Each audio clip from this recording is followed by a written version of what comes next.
Hans served his master faithfully for 7 years.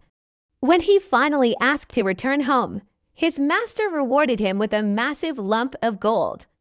Hans placed the gold in a cloth and started his long journey. Soon, the heavy weight grew exhausting, and his shoulders ached. A rider passed by on a horse, and Hans thought the animal would be much faster. He traded his gold for the horse, feeling very lucky to travel comfortably. Hans rode the horse happily, but the animal suddenly bucked, throwing him into a ditch. A farmer passed by leading a cow. Hans decided a cow was more practical, as it provided milk, butter, and cheese. He traded the horse for the cow. However, he struggled to milk the animal, and it became a burden. When a butcher came along, Hans traded the cow for a piece of pork and the promise of a lighter journey ahead.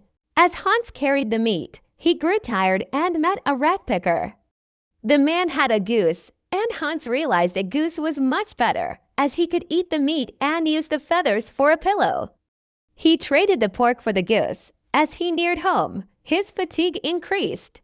He met a knife grinder who convinced him that a heavy sharpening stone was more useful. Hans traded his goose for the stone, hoping to earn money with it later. Hans struggled to walk while carrying the heavy stone.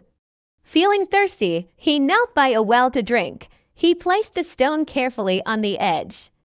As he leaned over to sip the water, he accidentally knocked the stone, and it fell into the deep water.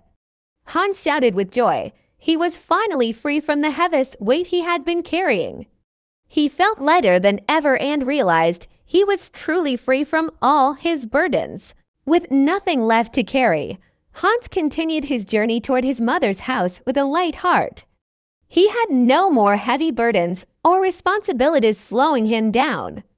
The path ahead felt easy, and his weariness vanished completely. When he finally arrived, he smiled as he recounted his journey to his mother. Hans realized that the absolute freedom he now possessed was far more valuable than any material wealth he could have ever brought home.